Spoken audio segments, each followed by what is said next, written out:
La parole Seigneur est vérité, dans cette vérité sanctifie-nous. Alléluia, Alléluia, Alléluia, Alléluia, Alléluia, Alléluia, Alléluia. Le Seigneur soit avec vous. Et avec votre esprit. Évangile de Jésus-Christ selon saint Marc. Gloire à toi, Seigneur. En ce temps-là, Jean, l'un des 12, disait à Jésus, « Maître, nous avons vu quelqu'un expulser les démons en ton nom. Nous l'en avons empêché, car il n'est pas de ceux qui nous suivent. » Jésus répondit, « Ne l'en empêchez pas, car celui qui fait un miracle en mon nom ne peut pas aussitôt après mal parler de moi. Celui qui n'est pas contre nous est pour nous. Et celui qui vous donnera un verre d'eau au nom de votre appartenance au Christ, Amen, je vous le dis, il ne restera pas sans récompense. Celui qui est un scandale, une occasion de chute pour un seul de ces petits qui croient en moi, mieux vaudrait pour lui qu'on lui attache au cou une de ces meubles qui tournent les ânes et qu'on le jette à la mer.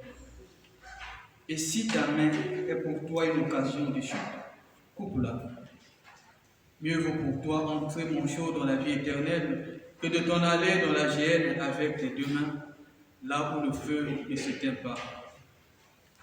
Si ton pied est pour toi une occasion de chute, coupe-le. Vaut mieux pour toi entrer estropié dans la vie éternelle que de t'en aller dans la géhenne avec tes deux pieds. Si ton œil est pour toi une occasion de chute, arrache-le. Mieux vaut pour toi entrer borne dans le royaume de Dieu que de t'en aller dans la géhenne avec tes deux yeux. Là où le ver ne meurt pas et où le feu ne s'éteint pas. Alléluia, Alléluia, Alléluia, Alléluia, Alléluia, Alléluia,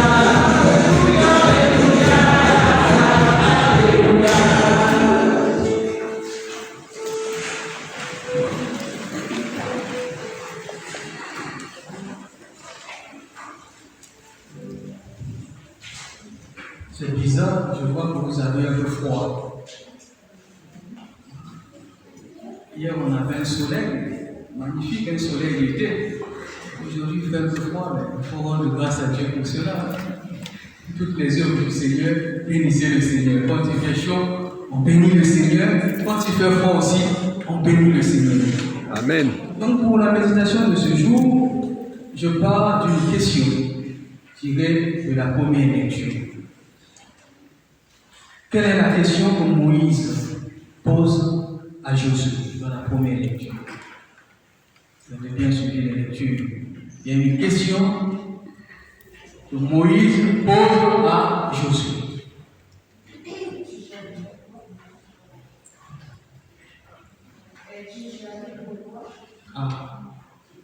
Serais-tu jaloux pour moi? Donc tu peux regarder ton frère ou ta soeur, ton voisin, lui poser la même question.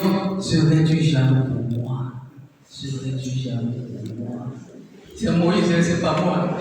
C'est Moïse qui pose la question. Serais-tu jaloux pour moi?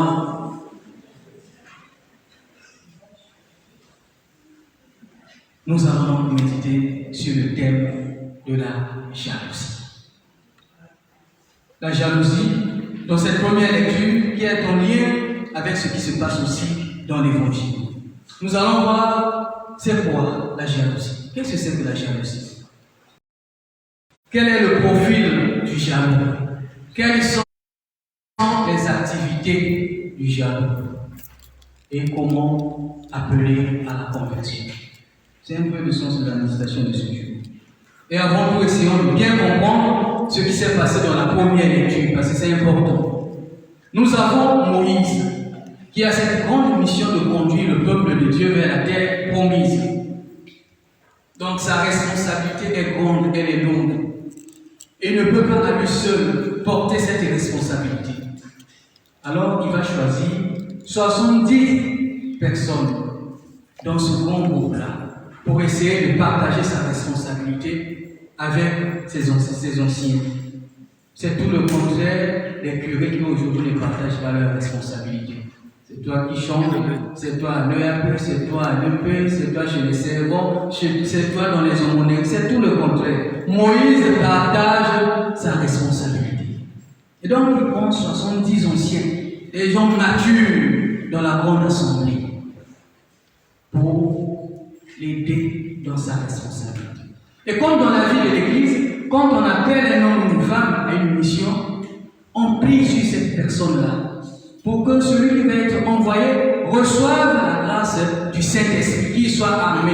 Ce n'est pas comme aujourd'hui dans nos paroisses où on confie la mission sans prier pour celui ou celle qui va porter la mission. C'est une manière aussi de l'assurer de la protection du Seigneur.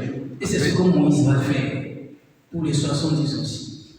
Alors, il va les emmener dans la montagne pour que le Seigneur réponde son Esprit Saint. L'Esprit qui est déjà en Moïse, qui le répande sur ces 70 hommes appelés à aider Moïse.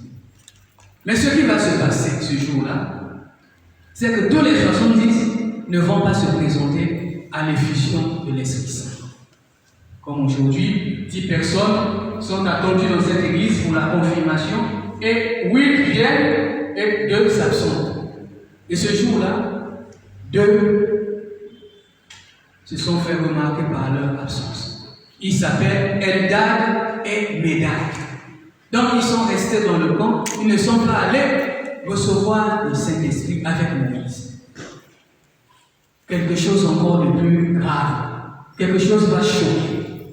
C'est qu'au moment où le groupe est en train de recevoir le Saint-Esprit et de prophétiser, les 2 absents qui étaient restés dans le camp, eux aussi, se mettent à prophétiser parce qu'ils ont aussi reçu le Saint-Esprit sans appartenir au grand groupe. Amen. Et ça va choquer le jeune Josué. Il dit, mais ce n'est pas possible parce que nous avons dans nos habitudes cette parole qui revient sans cesse, les absents ont toujours tort. Or là, les absents n'ont pas tort. Ils reçoivent aussi le Saint-Esprit et ça va choquer. Vous êtes venus aujourd'hui à la messe, vous allez recevoir la communion. Celui qui est resté à la maison vous dit, au même moment, moi aussi je recevais la communion. Et ça fait chaud. Ça a suscité une forme d'éclair dans le cœur de Josué qui a couru voir Moïse. Maître, Médad et Eldad sont en train de prophétiser. Ils ont aussi reçu le Saint-Esprit. Arrêtez, c'est pas possible. Pourquoi ils prophétisent alors qu'ils sont absents? Arrêtez. Ils ont reçu le Saint-Esprit et ils prophétisent. Aujourd'hui, dans nos paroisses, les gens reçoivent la confirmation, ils ne prophétisent même pas. C'est comme s'ils n'ont rien reçu. Dans la Bible, quand on reçoit le Saint-Esprit, on prophétise. Et Moïse va le regarder. Il dit, serais-tu jaloux pour moi? Serais-tu jaloux pour moi? Tu peux regarder ton voisin, serais-tu jaloux pour moi? Serais-tu jalouse pour moi? Et la même chose va se répéter aussi dans l'évangile. Les disciples de Jésus sont en promenade.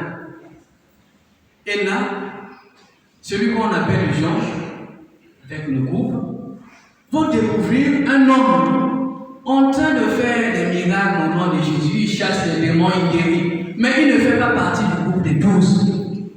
Qu'est-ce qu'ils vont faire? Ils vont l'empêcher d'exercer son ministère. Parce qu'il ne fait pas partie du groupe des 12. Et ils viennent voir Jésus. Comme Josué qui était parti du camp pour aller faire le rapport à Moïse. Eux aussi, après avoir rencontré cet homme, ils vont aller voir Jésus pour dire, on a vu un homme là-bas, il chasse les démons, il fait des miracles en ton nom, alors qu'il ne fait même pas partie de notre groupe. Alors on a arrêté, on lui a dit stop. Jésus, qu'est-ce qu'il dit? Il dit non, ne l'empêchez pas. Quelqu'un qui fait un miracle en mon nom ne peut plus se retourner contre moi. Amen. Il ne peut plus. C'est pas possible. celui qui n'est pas contre nous est pour nous. Amen. Et donc, les deux textes que nous venons d'entendre, la première lecture et l'évangile, se rejoignent sur le thème de la jalousie. Cette jalousie que l'on a détectée chez Josué et cette jalousie aussi que l'on détecte chez le jeune Jean, qui ne supporte pas de voir d'autres personnes recevoir les grâces de Dieu sans pour autant appartenir à leur groupe. Comme aujourd'hui, nous aussi, nous pouvons être jaloux de voir quelqu'un en train de faire des miracles là-bas, quelque part, alors qu'il ne fait pas partie de notre église. Alors, qu'est-ce que c'est que la jalousie pour commencer? Lorsqu'on a bien compris cette texte. La jalousie est un sentiment amer, hostile, qu'on éprouve en voyant un autre jouir d'un avantage que l'on ne possède pas et qu'on désire posséder exclusivement. C'est ça la jalousie, ce sentiment amer. Donc, vous avez acheté une voiture à 10 000 €, vous pensez que dans votre cité, personne ne peut investir pour une voiture de 10 000 €. Vous pensez que dans votre famille, personne ne peut acheter une voiture à 10 000 €. Et un matin, vous vous levez, vous regardez à travers votre fenêtre, vous voyez que votre voisin a une voiture de 30 000 €. Vous voyez un membre de votre famille qui vient vous rendre visite avec une voiture de 25 000 €. Ça vous range le cœur. C'est ça la jalousie, ce sentiment amer. Parce que vous pensiez être le seul à dépenser 10 000 € pour une voiture. Et vous découvrez qu'il y en a qui sont capables de dépenser le truc. Et ça vous range le cœur. Ça, c'est la définition que nous donnons à la jalousie. Alors, qu'est-ce qui fait naître la jalousie dans le cœur d'un homme? Ce qui fait naître la jalousie, c'est le complexe d'infériorité et de supériorité. Quand on entretient ce complexe-là, on finit par devenir jaloux. C'est aussi l'esprit de comparaison. Quand tu te contentes pas de ce que tu es, de ce que tu as, tu es toujours là en train de regarder, de te comparer à X, Y, tu finis par être jaloux, jalouse. Il y a aussi l'orgueil. L'orgueil aussi conduit à la jalousie. Quand tu pointes le dessus des autres, le plus compétent, et un jour tu découvres que finalement tu es nul, alors tu deviens jaloux. Il y a aussi l'insatisfaction. Celui-là qui ne se contente pas du peuple qu'il possède. La tendance aussi à accumuler pour soi-même, ça conduit aussi à la jalousie.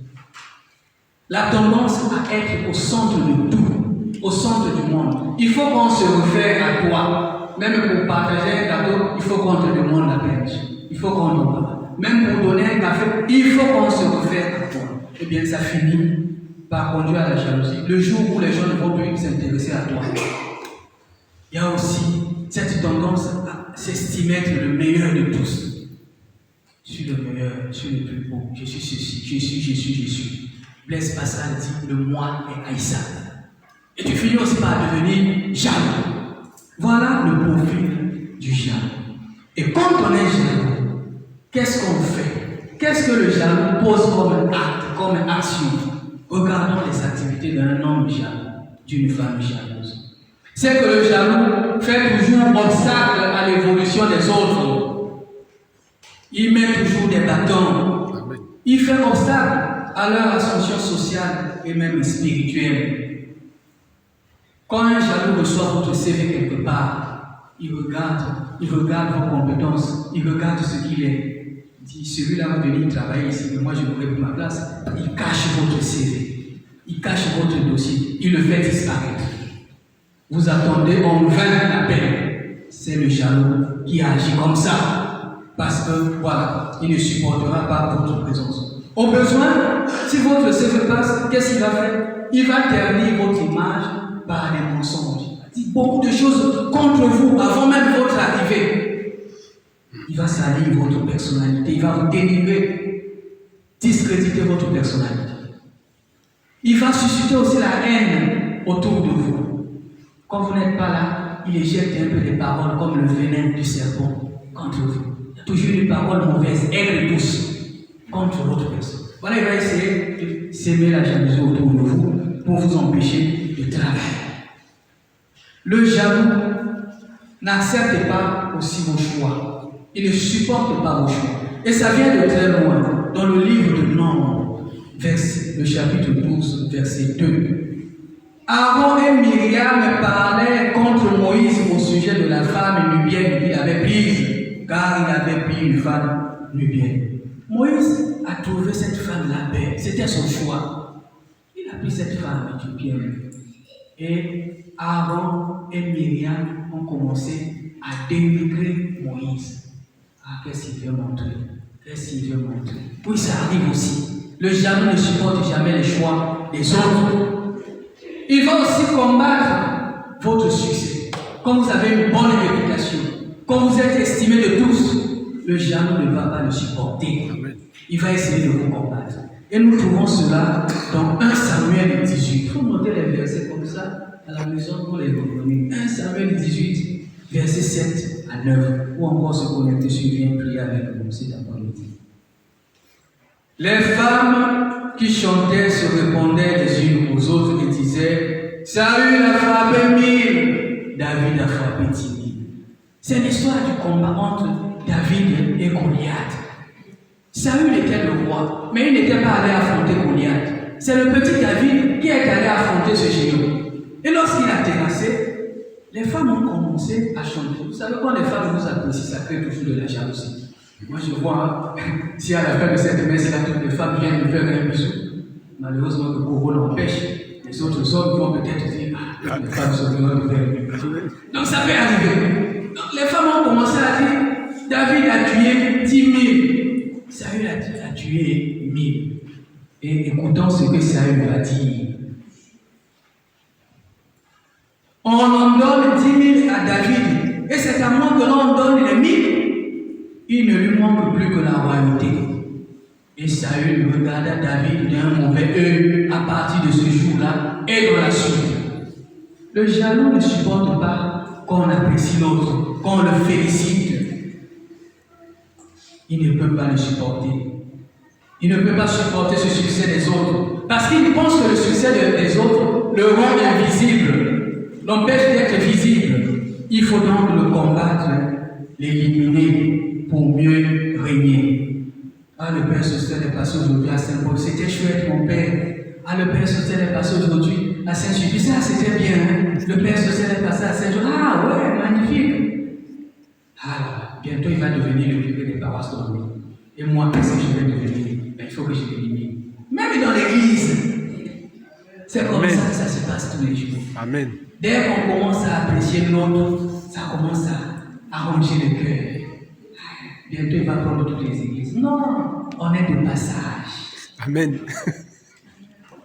Ça se passe aussi en entreprise. Lorsqu'on annonce, lorsque vous apprenez l'arrivée de quelqu'un de très compétent et de très influent, le jaloux, qu'est-ce qu'il va faire? Ah là, qu'est-ce que moi je vais devenir? Il a peur. Parce qu'il va perdre un peu son influence. Sa notoriété va tomber. Et donc, à partir de ce moment-là, il ne va pas hésiter d'aller voir un marabout pour vous faire du mal. Comme ça, vous serez malade toute l'année et vous ne viendrez jamais travailler. Voilà pourquoi on vous demande d'être des hommes et des femmes de prière. Amen. Le jaloux, ça se passe aussi en famille. Lorsqu'on apprécie un frère, lorsqu'on apprécie ta soeur, on apprécie ta soeur, ça arrive que les parents le fassent. Mais parce qu'on a apprécié ta soeur ou ton frère, oh là là, tu respires, ça chauffe, ça tourne au fond de ton cœur. Et tu vas toujours chercher à faire du mal à ton frère, à ta soeur, à ta nièce, à ta cousine, simplement parce qu'on avait apprécié ce jour-là. Le jaloux n'aime pas aussi reconnaître les qualités des autres, les dons, les charismes des autres, leur savoir-faire, leurs compétences. Le jaloux n'aime pas reconnaître tout cela. Et l'exemple est donné dans la Bible, Genèse 37, le verset 3 à 7. L'histoire des frères de Joseph. Joseph, il a le don des songes. Il fait ses songes, il vient raconter à ses frères. Voilà ce que moi j'ai reçu en songe. Écoutons ce que dit la parole de Dieu. Ses frères lui disent: est-ce que tu régneras sur nous? Est-ce que tu nous gouverneras? Et il le haït encore davantage à cause de ses songes et à cause de ses paroles. Tu peux faire des jaloux, des jalouses à cause de ta beauté, à cause de ton habillement, à cause de ton intelligence, à cause de ton éloquence, à cause de ton savoir-faire, tu peux susciter de la jalousie. Rien qu'à cause de cela, à cause de ce que tu es. Je suis ici devant. Ça me permet de voir tout ce qui se passe ici dans l'assemblée. Mais il y a des regards de certaines sœurs ici sur les autres. Mon Dieu, quand notre sœur honte, comment on la regarde? Comment on la regarde? Mais non, ta sœur est belle. Ta sœur en Christ est belle. Elle est bien habillée. Pourquoi tu la regardes comme ça? On commence à murmurer. C'est là, qu'est-ce qu'elle veut montrer? Avec ses talons, avec sa jupe, avec qu'est-ce qu'elle veut montrer? Au lieu de rester concentré sur la prière, toi tu regardes ta sœur. Ta sœur est belle. Dieu ne t'a pas donné la mission de venir contrôler les habits. Dieu t'a convoqué aujourd'hui pour être en face de lui. Prie. Ne regarde pas ta sœur. Ta sœur est belle. Avec sa jupe, avec ses talons, avec ses mèches, avec son tissage, ta sœur est belle.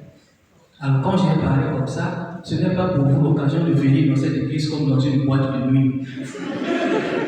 Ce n'est pas une boîte de nuit. Le parc des expositions des corps s'appelle boîte de nuit, ce n'est pas l'église. Donc, habillez-vous comme les gens qui viennent rencontrer le Seigneur et non les gens qui vont au parc d'exposition des corps qui s'appelle boîte de nuit. Le jaloux, c'est aussi celui qui vit dans la peur de l'autre. C'est le comportement du roi Hérode, Matthieu 2, le verset 3. Quand il apprend la naissance de Jésus, d'un enfant roi, il est bouleversé, c'est l'évangile qui nous le dit. Le roi Hérode, ayant appris cela, fut troublé et tout Jérusalem a peur. Parce qu'il se dit, un autre roi encore, et moi, qu'est-ce que je vais devenir? Je vais perdre mon trône, ma royauté va tomber. Et oui, la finalité, il a cherché à mettre la main sur l'enfant Jésus. Et ça arrive aussi dans nos familles, ça arrive aussi dans notre lieu de travail, ça arrive aussi en église.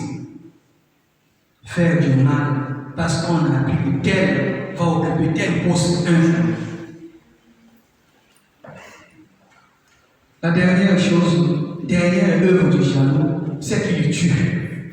Celui qui est jaloux commet toujours un crime. Il tue. Et ça, c'est le Proverbe 6, le verset 34 qui le dit. Car la jalousie met l'homme en fureur et il est sans pitié au jour de sa vengeance.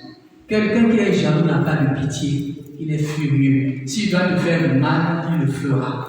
Parce que son cœur est dans la fureur. Et l'exemple, nous le voyons avec Caïn et Abel. Caïn a tué son frère Abel, c'est dans Genèse 4. L'Éternel portait un regard favorable sur Abel et sur son offrande, mais il ne porta pas un regard favorable sur l'offrande de Caïn. Caïn fut très irrité et son visage fut abattu. Et la finalité, c'est quoi? Caïn a tué Abel. Ça, c'est la dernière œuvre d'un homme jaloux. Le jaloux aussi se comporte comme une souris. Il y a un adage qui dit, quand le chat n'est pas là, les souris dansent. Le jaloux doit être aussi comme une souris. Quand vous n'êtes pas là, lui il bombe, c'est moi, c'est moi. Il remplit l'espace, l'univers de sa personne. Quand vous êtes là, il disparaît. Et ça, je vous le dis, droit dans les cieux, je le vois ici à Saint-Paul. Les dimanches où je ne suis pas là, il y a toujours quelque chose qui se fait à Saint-Paul. Soit c'est une parole, soit c'est une attitude.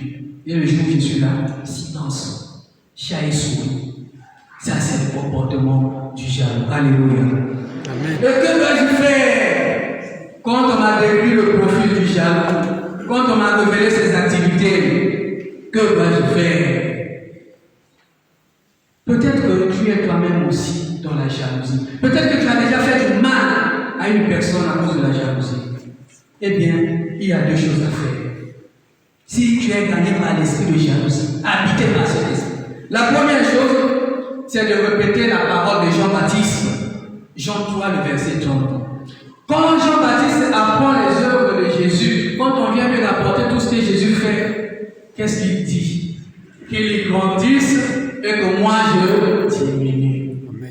Qu'il grandisse et que moi je diminue. Quand tu apprends les merveilles sur la vie de l'autre, dis qu'il qu'il grandisse et que moi, je diminue, que je me fasse, que je fasse place aux autres. Autrement dit, accepte de voir les autres évoluer, accepte de voir les autres réussir, accepte de voir les autres avancer. Et toi, efface-toi, sois humble. Et c'est dans cette humilité-là que le Seigneur va t'élever. Dieu élève les humbles, il s'oppose aux orgueilleux, dit sa parole. Deuxième chose, apprends à te réjouir du bonheur des autres, c'est très important. À rendre grâce à Dieu pour le bien qu'il fait aux autres. Si tu apprends le mariage de ton frère ou de ta soeur, rends grâce à Dieu, dis merci. Ma soeur va se marier, oh merci. Ne sois pas là à prier, ah Seigneur, moi je suis toujours célibataire, voilà les autres, demain elle va se marier, moi je suis toujours seul, je m'inscris partout dans les sites de rencontres, personne, je viens à Saint-Paul, personne ne me regarde, oh Seigneur, non, rends grâce à Dieu pour le mariage de l'autre, c'est important, ne pleure pas sur ton sort. Même chose, quand tu apprends que l'autre a trouvé un travail quelque part, bénis le Seigneur, dis gloire à Dieu pour ce travail, voilà un chômeur de moins. Au lieu d'être là, ah Seigneur, voilà, l'autre va travailler, moi je dépose les CV partout, personne, on m'appelle même pas, je ne sais pas comment les autres font pour avoir le travail. Ça ne te fait pas avancer. Rends grâce au Seigneur pour le travail qu'il a donné à l'autre. Même chose, quand tu apprends la guérison de l'autre, bénis le Seigneur, dis Seigneur, gloire à toi. Amen. Tu continues donc de guérir les malades. Au lieu d'être là, Seigneur, moi je suis toujours malade, ma maladie, ça fait déjà 10 ans. Je pars dans tous les groupes de prière, j'ai invité tous les prêtres, même le Père sur la prière, je suis moi zéro. Amen. Amen. Seigneur, les autres sont guéris, témoignent. Non, rends grâce à Dieu, bondis de joie. Bénis le Seigneur pour ce qu'il fait. Parce que s'il accomplit ces merveilles chez les autres, mais il est le même, il est le Tout-Puissant. Il peut accomplir la même chose chez toi, pour toi. Donc, reste couvert, continue de le bénir. Ça, c'est ce qu'il faut faire pour éviter d'être gagné par l'esprit de jalousie. Et si tu as été victime aussi de la jalousie, parce que cela arrive, ça peut être à cause de ce que tu es, de ta beauté, de ton argent, de ton style de vie, de tes dons. Si tu as été victime de la jalousie, il ne faut pas détester le jaloux. Il ne faut pas se mettre en colère contre lui. Nul n'est méchant volontairement. S'il est devenu jaloux, ce n'est pas par sa faute. C'est parce qu'il est devenu instrument au service du mal. Par ses propres péchés aussi. Il a laissé des portes ouvertes et Satan est rentré en lui. Et à partir de là, il fait du mal. Il commence à faire du mal. Ce n'est pas par hasard qu'il fait cela. Donc, prie pour lui. On nous dit dans l'évangile, dès que Judas reçut le morceau de pain, Satan entra en lui. Ça a été une porte ouverte. Donc on a des portes ouvertes aussi dans nos vies qui peuvent favoriser l'activité de Satan dans notre vie et nous pousser à faire du mal aux autres. Et donc à ce moment-là, il faut prier pour le cœur de cette personne-là, pour que le Seigneur guérisse son cœur. L'amour de Dieu a été répandu dans nos cœurs par l'Esprit. Donc il faut demander que le Seigneur, par son Esprit Saint, répande l'amour dans ce cœur-là. Le cœur d'un jaloux est un cœur malade, c'est un cœur blessé. Et on attend une guérison. Mais comment recevra-t-il cette guérison si personne ne prie pour lui? Alors donc, prie pour le jaloux. Et pour les parents, si vous êtes parents, il faut aussi veiller à ce que l'esprit de jalousie ne règne pas entre les enfants. Ça commence quelquefois dès le passage. Dès qu'on donne telle chose à tel enfant, vous voyez l'autre il est mal à l'aise toute la journée. C'est là. Pas les sourires. Vous en donnez les jeunes, les enfants. Ça c'est votre part. Dès qu'on apprécie l'autre, tu es mal à l'aise toute la journée. Pas de sourire. Tu t'enfermes dans la chambre. Mais dès qu'on te fait du bien, tu danses devant la télévision, les chants partout, tu pars à la cuisine, tu danses, tu viens au salon, tu danses, partout, tu es joyeux. Là, c'est quoi? C'est toi. Mais quand c'est l'autre, non. Il y a quoi? Il y a quel non? C'est non, oui, non, oui, toute la journée. L'esprit de jalousie. Et il faut réprimander cet esprit. Dès que vous le détectez chez un enfant, il faut le réprimander. Sinon, ça va grandir et demain, il sera un adulte qui va faire du mal aux autres. Je n'ai pas demandé de prendre la chicote, mais j'ai demandé de réprimander ce esprit de jalousie. Ainsi, la joie, la paix et l'amour véritable régneront dans mon cœur. Amen. Amen. Viens prier avec nous, clique sur s'abonner et sur la cloche bleue pour être à jour sur toute notre actualité.